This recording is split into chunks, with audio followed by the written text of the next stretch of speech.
good morning, everyone. All right, so we're kind of doing something a little different this morning because we've been talking about the rain, we've been talking about the snow, this winter storm that has hit Kern County, which has been good. I mean, we definitely need it. But it's so funny because when we were talking this morning about what we wanted to talk about after sunrise, I was like, we need to talk more about like how you put these forecasts together, Kev, because every time that we have tours, every time we have guests that come through. And check out the 17 studios. They always want to know like how you put all of this forecast together, and it takes a lot of like planning, and it takes a lot of like a lot of data to put this all together. Yeah, everything we're going to show you here is really off the cuff. There wasn't really much planning to show, so what you see is just rough. There's no planning in what I'm going to show you here. So what we're in right now, this is actually our weather center. So this is where everything, and Alex might have to get up the perspective. I'm going to kind of do like a little, like your photog here. So this entire center here is where we forecast the weather here at KGT. So we have our own little area. So we have our own little area. So we have numerous computers that we utilize to forecast weather. When I'm on the big one, I'm showing you hour by hour. It's coming from this computer. We also have Telemundo. And this is our main brain right here. This is where we do most of the forecasting. And this is the weather computer. If you're ever wondering, I'm live at my house, stuff like that, I'm able to tap into this computer at any given time, place. And this is also where I put together all of the data. Think of a PowerPoint per se. And once I'm done putting each of these little PowerPoint slides together, then I go on the air with them. So we look at all types of things on this computer. Then over here, in fact, I have a live picture, a YouTube picture up right now of Tehachapi. But we also look at all types of model data. This is where we also get our rain totals when these storms come in as well. So I'll give you an example here. This is obviously not a actual PowerPoint program. No. This is a weather computer program. Yeah. But the little, I'll show you how I kind of put that together in a minute. But so when I come in the morning, I look at our Pacific, I look at storms that are forming, and then I have all these tools off to the side. So when you see my lows and you see my highs, well, those don't come pre-made. So I'll delete it right there. I go over here, and I'll grab that and I'll plot it right here, and then I can make it bigger, smaller, and that's kind of how I build all of these graphics. How do you know where to put the H and the L for high and low? Well, as a forecaster, you kind of know what you're looking at in terms of. Yeah. So tell us why did you put the L there and the H there? So you can kind of see in our weather pattern the rotation of this of low. So basically, this will indicate a low pressure system because of the rotation, and then out to the Pacific here, you can kind of see the curvature of that. It's going the other direction. So here you have two weather systems. Now out here, this is far out into early next week, but we can already see a little bit of a low developing out this direction. So this is just a Pacific view. So then we tap into model data, and that's an example right here. And I'm going to show you something off screen too. So here is a model that we look at. So this is showing us rain and showing us snow. So this is what's in place right now. This is what's coming through. Then you can see how this bar, these are wind gradients, by the way, but you can see how this bar kind of builds over us. That's the ridge, and then there's the next trough coming in next Monday and Tuesday. Is that our next? So that's our next. This is our next system next Monday and Tuesday. So then you come over to this computer here. Again, we're just flying by the seat of our pants here. And I come here and I can go, I'll show you a model that I look at. So not only do I use the weather computer, but I can tap into these other models. And mainly the global forecast model and the European model are models that we look at. So I go to this model right here for precipitation. So here is California. These abbreviations are points of interest. BFL, as many of you know if you're from here, that's Bakersfield. So this is our European model. This is our global forecast model. So watch when I put this in motion, and this kind of gives you an idea of what I have to deal with. Look at this model right here. So this is going today through next Monday. So this will go through the 15th. And it wants to put 2 inches of rain over almost an inch and a half in Bakersfield. So if you're from Bakersfield, you're like, oh my gosh. So there's literally an inch difference between these two models. And I think these models are even too high. So then I have to look at other data, and I go back into here. Here's another model that I look at that I can tap into. Let me log in real quick. Let me log in. I'm actually logged in. So I'm going to come down here. I'm going to go, wrong one. Like I said, we're we're flying here. This also just shows you how much like goes behind just simply putting a forecast together. Because I mean, I know sometimes a lot of us will just look at our phones and get the forecast. The problem though is that, like you were just showing, the computer data wants to put a significant amount of rain in some of these storms, and like, okay, well, the computer might think that is true, but then you also don't. I mean, there's so many variables that could change that. Yeah, so here is starting Monday. See, we're starting to see a change here. That's the Monday storm. So as I put this into motion, this is 3/10 of an inch for the rest of what we could pick up here. Now I put this model into motion. This is Monday, Tuesday, Wednesday of next week, where this model wants to put in over an inch of rain. Again, I think it's high. So Why do you think it's high? The models always over-exaggerate. What they don't take into account sometimes for us is our coastal range. So I always tell kids when I teach them at the schools, think of a sponge. The sponge has absorbed water in your sink, right? And as we squeeze it out, the moisture comes out of the sponge. Think of the same type of thing as the clouds, which is water vapor. That's where we get our rain.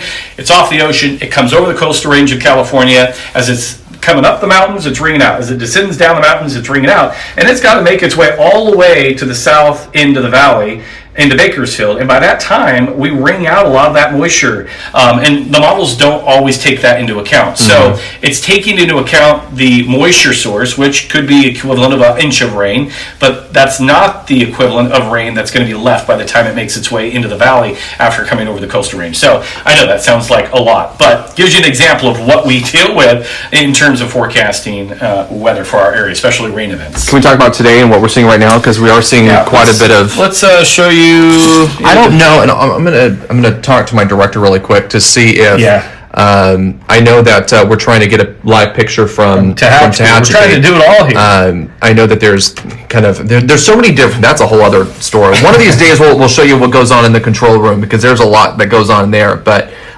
we'll see if we can get a live picture from Tehachapi here. So here's Tehachapi right now, or here's this batch of rain. So once this batch rolls through, probably in the next 30 to 40 minutes, depending on its progression, things are going to taper off. You can already see that up near the north and west. So then we become more scattered. So there's still quite a bit of heavy snow out of Tehachapi. I'll give you a live picture here.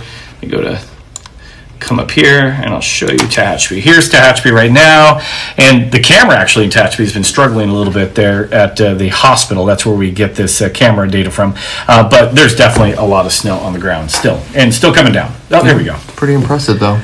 And as you mentioned, Maddie's kids have been having a good old time out there. So, yeah. There you go. You kind of get the behind the scenes of the weather center. So this is where everything is put together, and then maybe Alex I'll show you, because it's actually more. So obviously this is where all the computer stuff happens, and you don't really see this stuff on TV.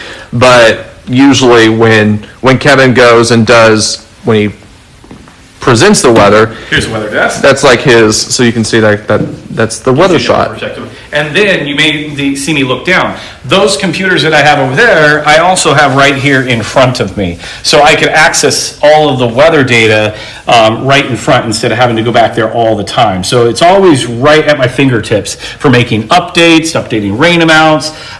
So like this computer is correct. Routed here. I'll switch that off right now.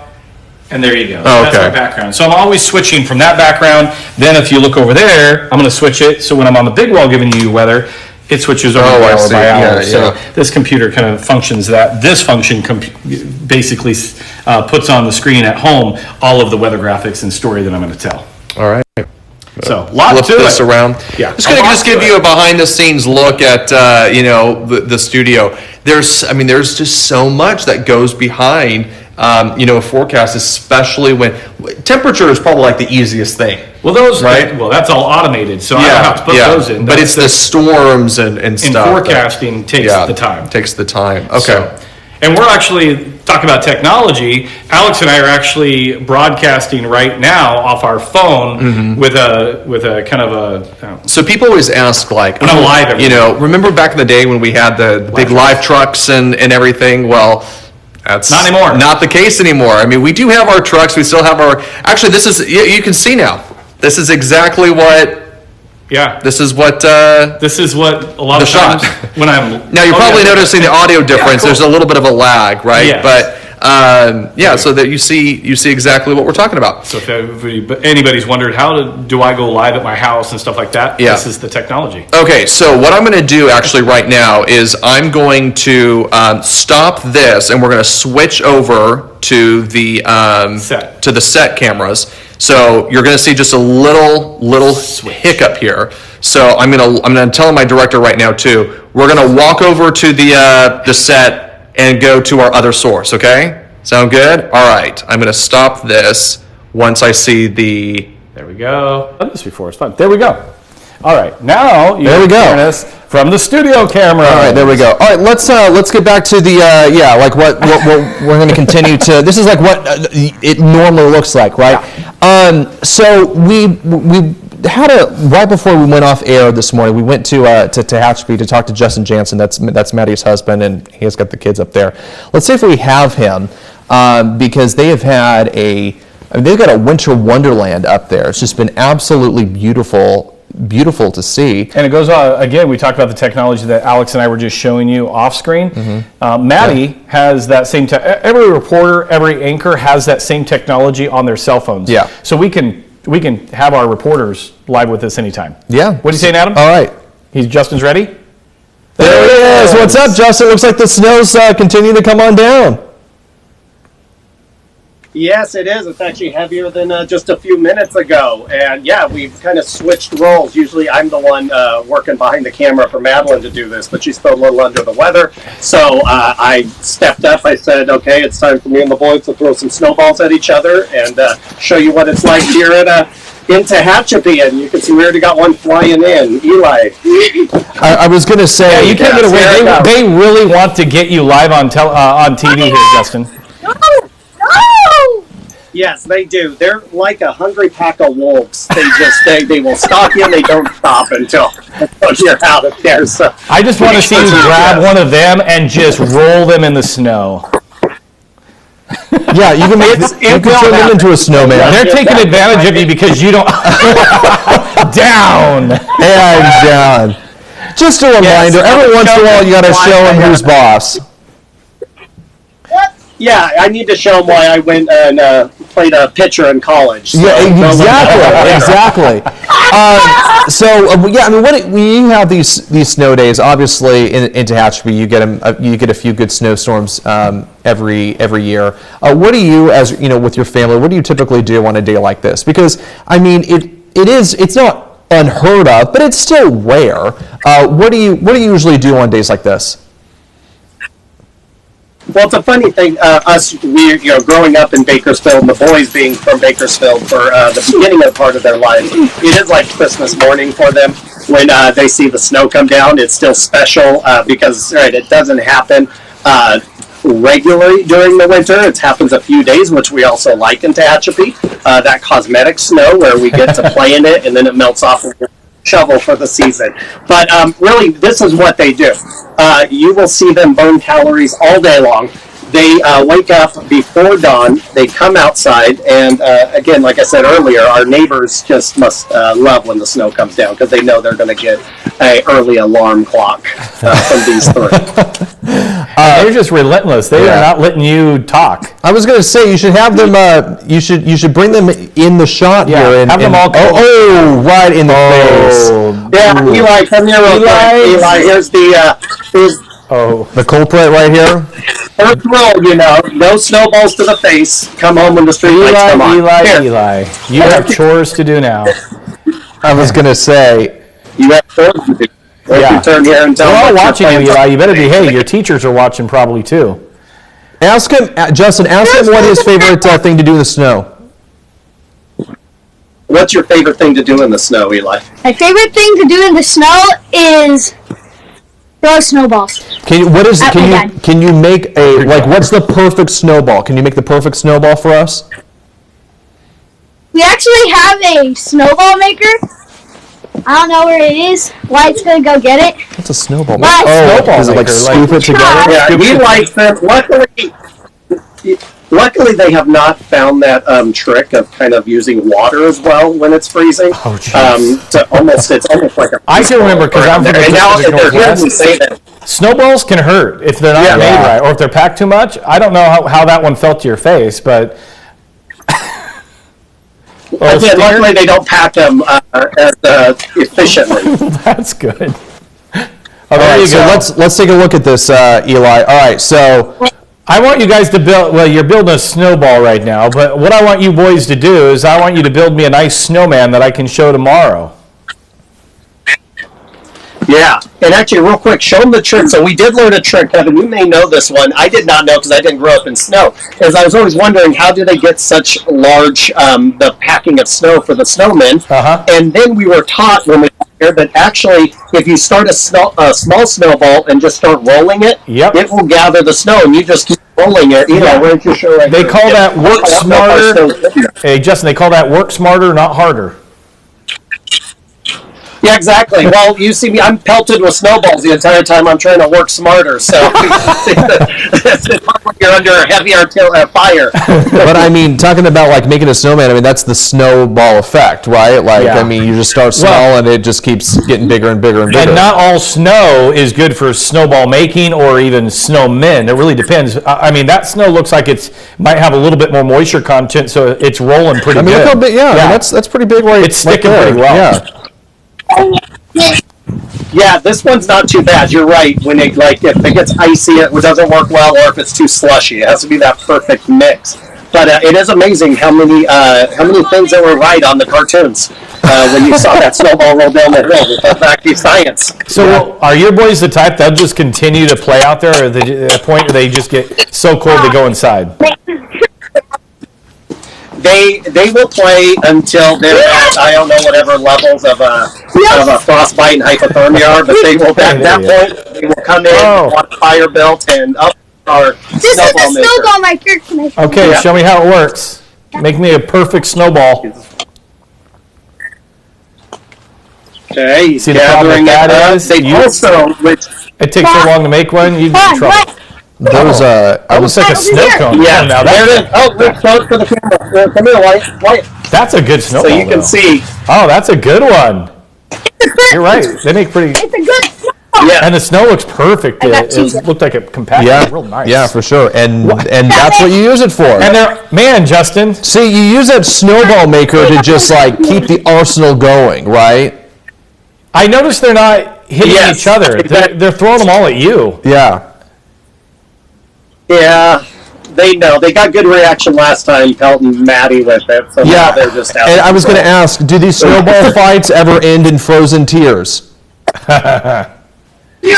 Oh, someone will. Every snowballs, everything ends in tears somehow. Right now with the kids, either by them or by myself. Oh, that's good. Because of Yeah. All right, Justin. Hey, thanks so Yeah, much. Yeah.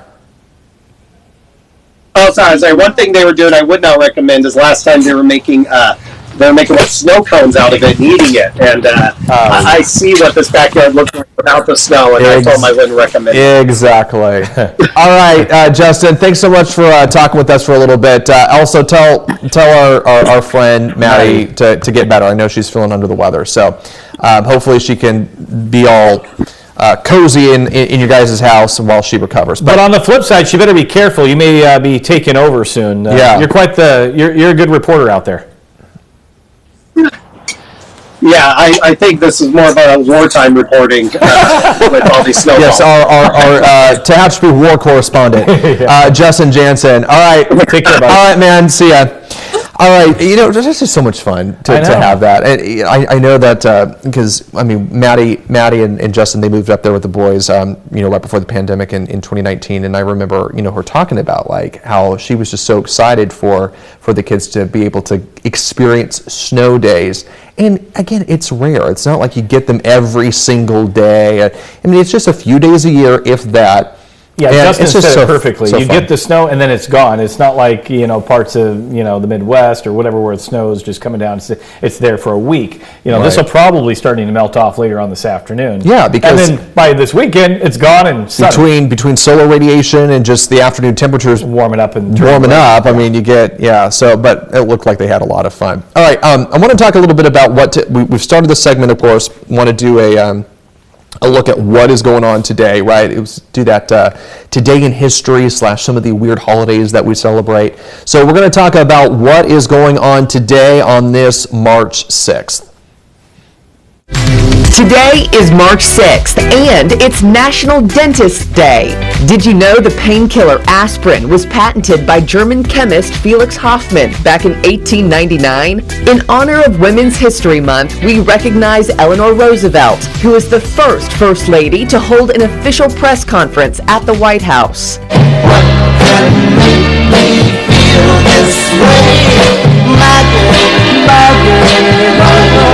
You know this song. The Temptations' single My Girl reached #1 on the Billboard Pop Chart. And in 1972, basketball player, actor, and rapper Shaquille O'Neal was born. In 1981, journalist Walter Cronkite, who was known as the most trusted man in America, signed off as the longtime anchor of CBS Evening News. And we remember First Lady and actress Nancy Reagan, who died in Los Angeles back in 2016. Oh, the Temptations. Just makes you So get in the groove. that song, My Girl, that was years ago. Oh gosh, this is probably like seven or 8 years ago. That was the song that I sang for Media Music Jam, which is at the Crystal Palace every year. And I did it with Tabitha Mills and Danny Freeman. So the three of us did that song. It was a lot of fun. I'll put it this way, though. I'll leave it to the Temptations to sing. Right, they do it the best justice. as they Yeah, would say. but I was doing it for a good cause, trying to raise money. So Yeah. All right. Well, we're also talking about giving in our community, and Houchin Blood Bank. We were just talking about this a couple days ago. Yeah. You you said every Monday. Yeah, every Monday I go in Yeah. to give platelets. Yeah. So they've got Houchin Community Blood Bank has a new promotion going on right now. This is specifically for blood donations because, again, as you can imagine, the need is always. I mean, it's ongoing, right? So they've got this new. They've got this new promotion going on for the month of March. It's kind of cool. You get a free treat here. So if you donate blood, you in return will receive a voucher for a free appetizer at Tembler Brewing Company, and you can also get a lemonade voucher to Raising Cane's. So just a little incentive to, if you're on the fence, maybe this is something that could push you over the edge to donate, on top of the reward of just knowing that you're giving life to people. So the deal is running for, it's just next week. So it starts on Sunday, goes through Saturday. I thought it was all March. No, it's just for next week. So that's Every something week they have a new. They always have promotion. stuff going on. So if it's been a minute, there you go. That's Yeah, a and promotion I for you. really encourage people to do platelets because platelets only last on the shelf for about 2 days. And then they're gone. And platelets donations go towards our cancer patients, goes towards our burn survivors. So those are, blood's very important. Blood can stay on the shelf for up to a month, where platelets has a shelf life of only a few days.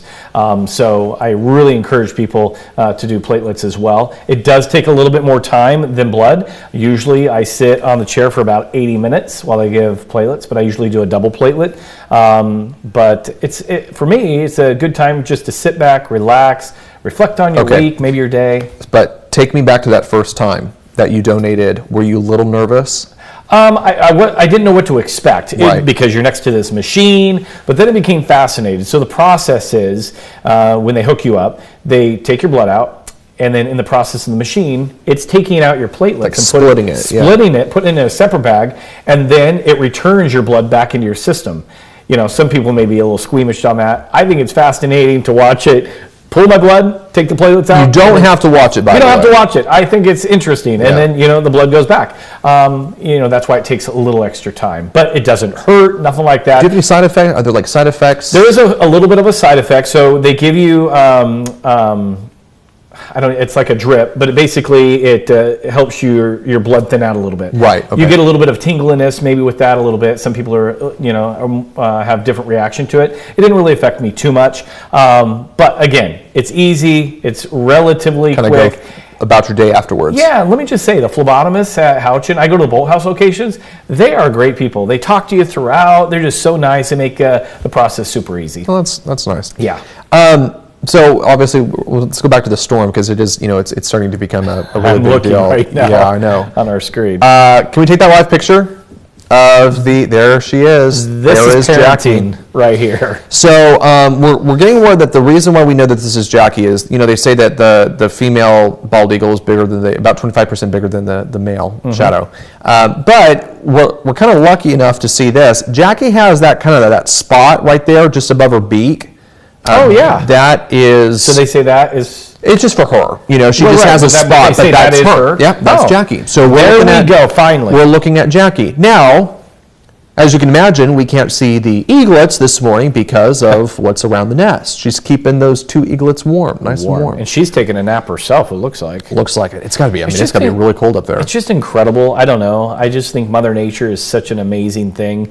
To see her on her nest, she's protecting, these chicks that are just days old, keeping them warm, and a lot of snow up there. Mother Nature's amazing. See how still she is? Oh, and yeah. then you'll see the snow just like continue to pack on And her, her- and then every once in a while she'll kind of shake the snow off, but you can definitely tell that She's she resting is, her beak on a branch too. I think Yeah. underneath the snow. Really? Yeah, she is. She's keeping them. She's keeping those eaglets warm. But again, this is very different from what we saw yesterday because yesterday, they were all moving around. She was off the nest, kind of Feeding just them. looking at the eaglets. And then we saw yesterday. We just happened to catch feeding time. That was pretty interesting. You might also think maybe a little gruesome. It's the circle of life, right? For me, I thought it was just incredible to see something so massive. I mean, she doesn't look that big in this picture, but this nest, if you've never They're seen a big bald eagle birds, nest, for sure. this nest is about 4 feet across. Some of them get up to 5 feet across. So they're massive nests. And to see her be so delicate with these chicks feeding them, Yeah. it's just incredible to see such a massive bird be so delicate at the same time. Yeah, there was someone actually yesterday in the newsroom. You can't see it right now, but pointed out the nest is so big. To put things in perspective, she used pine cones to build this structure. So it's a sizable. It's for sure a sizable nest. Yeah. But still, it kind of makes you nervous when you see the Wind blowing but and everything. again, But when you really realize how massive It's this a nest sturdy is, structure. It's a sturdy structure. yeah, so she's keeping those eaglets nice and warm today. Yeah. And remember, there is still a third egg. This egg is came later. So still what we actually just entered like 2 days ago the time that egg could hatch. Yeah. So we're still on pip watch. So we've got about another I think it's almost another week that egg could hatch. So we'll have to wait and see. And to let you know how popular Jackie and Shadow are, last night I logged in just to see from home on my TV. There were 35,000 people watching her at that given. 35,000? 35,000 Just at that moment? At that moment on Wow, YouTube. that's crazy. Yeah. That is crazy. Yeah, I mean, this is happening in Big Bear, just south of us, but the whole world is captured by what's going on. Yep. And I think the reason why there's two things here. I mean, you've got it's fascinating to see Mother Nature play out. We feel connected to these birds. Yeah. I mean, we've been following Jackie and Shadow for years. This camera, this live cam, has been there for many, many years. And this is the first time that we're seeing eaglets from Jackie and Shadow in 3 years. So it's been a lot quite of, to see. kind of the journey. Yeah, so go check out friendsofbigbearvalley.org and you can learn more. Again, maybe even you can make a donation. I think they're a nonprofit up there, and it costs money to stream these things. So For sure. love to see it. Before I go, what's the day look like? We're going to see showers early on here, snow showers in the mountains, but all of this will kind of continue to taper off by afternoon and evening, and then the weekend's looking great. 60s and 70s this weekend. So Take it. Yeah. Before before Nice. another round of stormy weather comes in early next week. We'll take it. That's Yep. typical March. All right. Thanks for joining us after sunrise. We'll be back tomorrow. Remember, we've got our Cookies for a Cause fundraiser happening at Compassion Corner Yep. tomorrow morning. See you there.